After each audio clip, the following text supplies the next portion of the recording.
I had a dream last night, and when I woke up this morning and put my feet on the ground, I felt like I was supposed to come and talk to you. Hello, I am Janae Emily Utley, holistic lifestyle maven and possibility trainer. Welcome back to the channel of possibilities.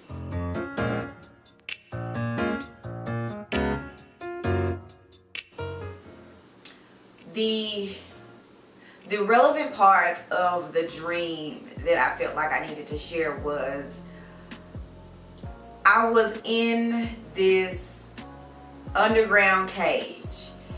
I knew that I wasn't supposed to be there, but I was there just to watch, just to see what was going on.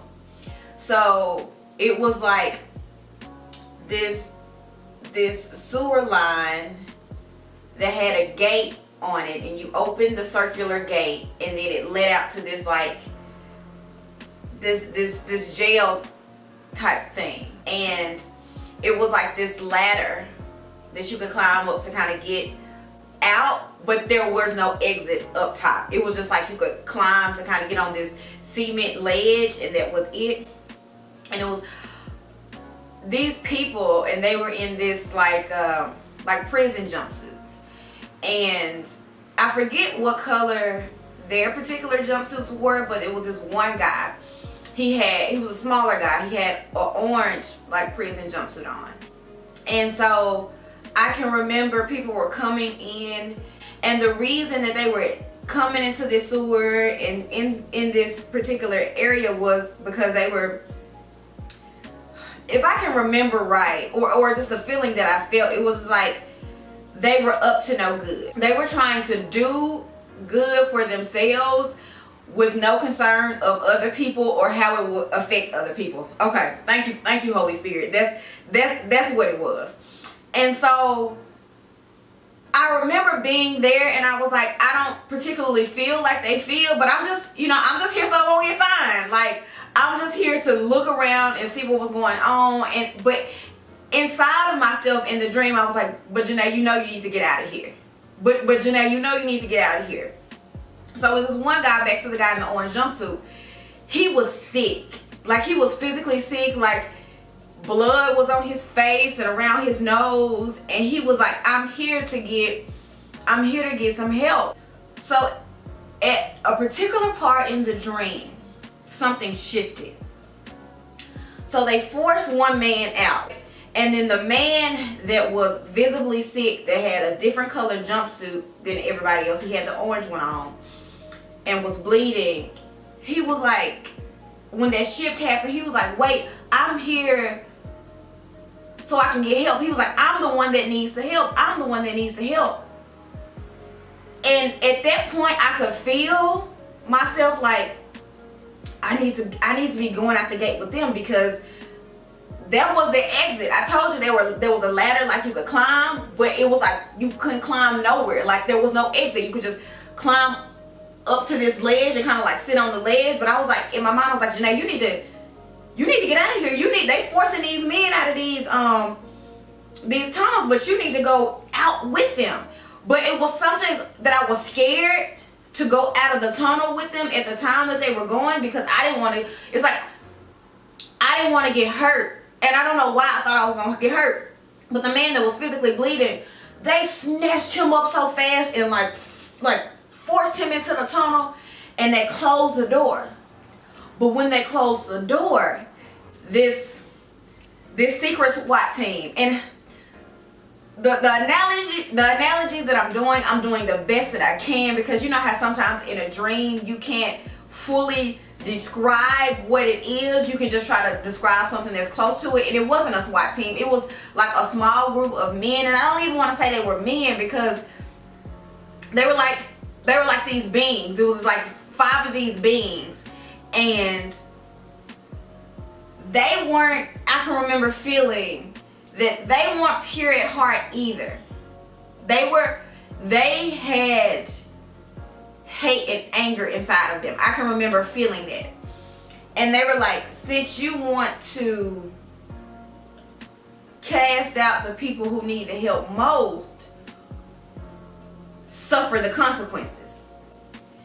And out of the gate came this, at first I thought it was vomit.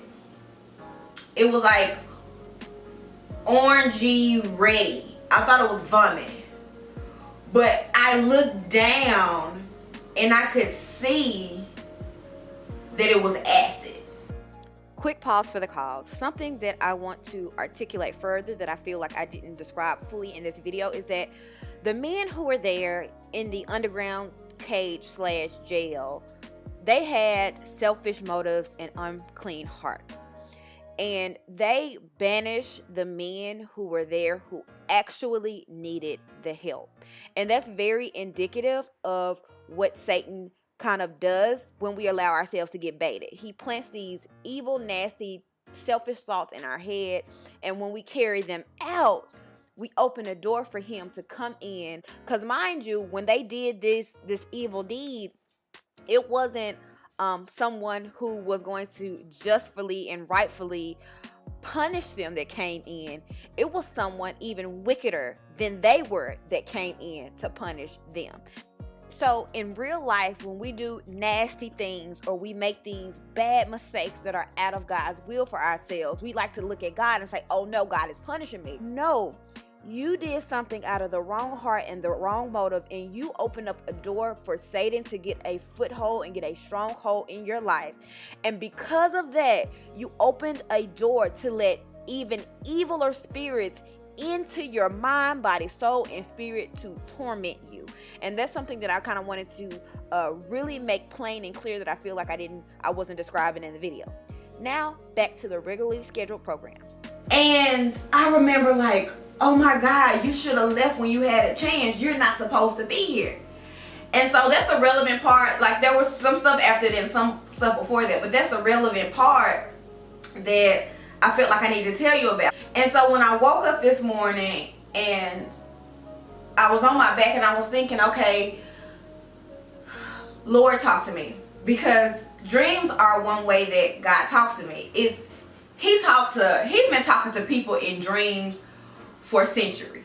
There's so many accounts in the Bible where God spoke through people through visions and dreams. And I just know that's one way that he communicates with me. He shows me things. He warns me of things. And it's not always what I think it is. So I literally have to wake up and pray through Jesus, through the Holy Spirit, not no dark demonic stuff. Pray and ask Jesus and the Holy Spirit to reveal what it is to me. Because sometimes I can take it for face value, but it be like something that God gets me to realize that I have to dig. God is trying to get me to realize that I have to dig a little deeper about. So I was like, God, what is that about? And something that kind of came up for me was good character is spoiled by bad company. And I was like, okay, because in the dream I knew I wasn't supposed to be there. I knew that I didn't feel like the other people that were there. And I was fearful even to leave. So I was like, okay, God, I get it. It was a conversation me and my husband had. I can't remember if it was like a week back, a couple days back. I just know we had the conversation. And I was thinking about Jesus and how he moved through life. And people always say that Jesus hung out with the drunkards and the prostitutes and the people of the world. And so I was trying to make sense of all that, because we are, as a Christian, I'm called to be in the world but not like the world. And then when I really sat and thought about it, I was like, number one, Jesus spent more time with God than he spent with anybody. So he was hanging at the bulk of his time. He was hanging out in great company. He would seek God early in the morning for instruction for the day. So he was hanging out with God. On top of that, he was hanging out with the disciples. And the thing about the disciples were they had all come from gritty backgrounds. unsavory background. They had done some unsavory things in their life, and even when they were hanging with God, some of them you know, said and done some things. Peter, you know, Peter, you got scared, you lied, you know what I'm saying, you act like you ain't know Jesus. But they had intentions and they were living in a way to please God. They were all on the same trajectory, trying to do better, trying to learn of God, trying to walk in the path of God, trying to follow Jesus. Because Jesus spent a lot of his time with God, a lot of his time with disciples, and he ministered and healed so many people. But he was able to go into the world because he was leaning on God. He had disciples, so when he could go and love and be around these people and heal these people and help these people. Because that's another defining point. Jesus went out to help people.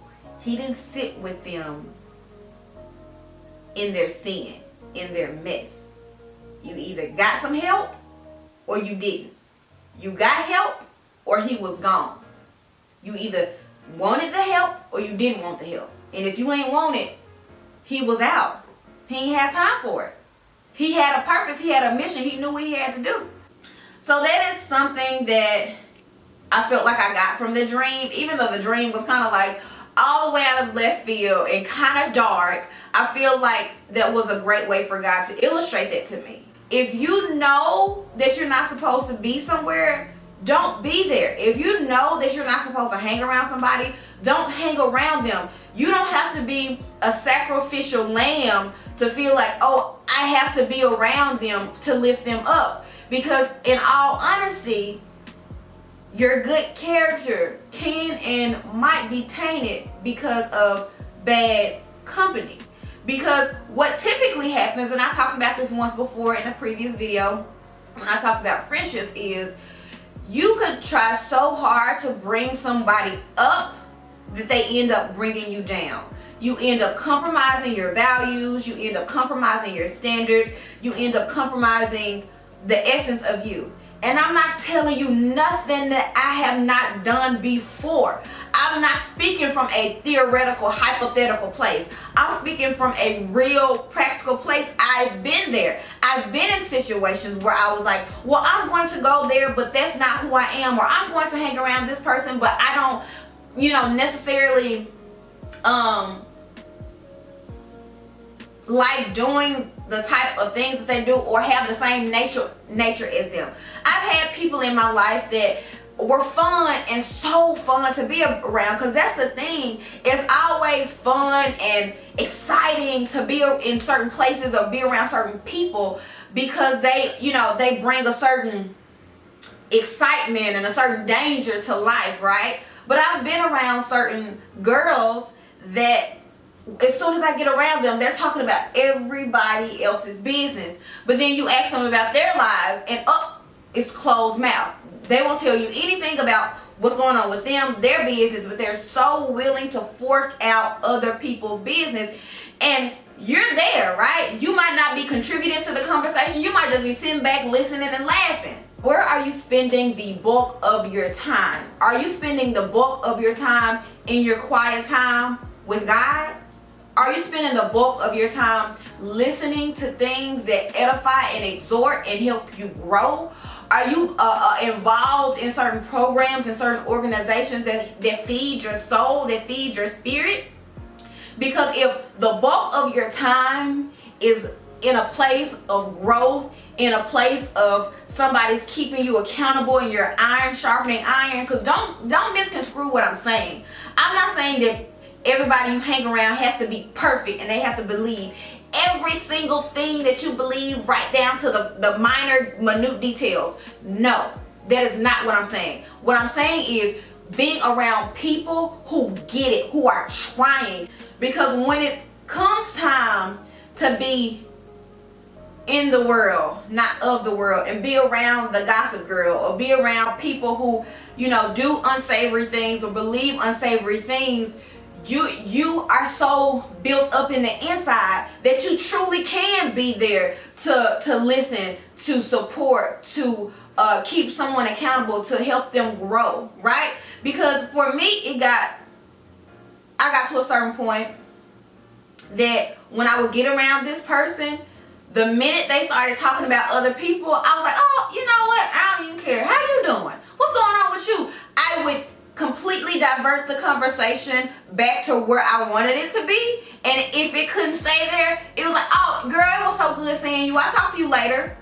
Because although I wasn't the one doing it, I was there. I was there.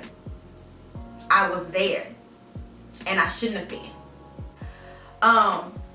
So, God, don't be where you're not supposed to be, because no good is going to come out of it. And I'm not just talking about physical spaces. I'm talking about places in your mind, places in your heart, you know, time that you spend listening to things and watching things and talking to, like, where are you?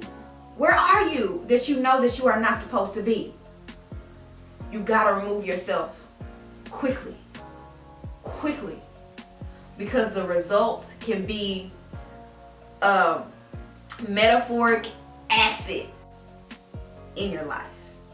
So that's all I have for now. I'm so curious to hear what you guys want to add to this conversation down below in the comment section below. And until next time, bye. Be blessed.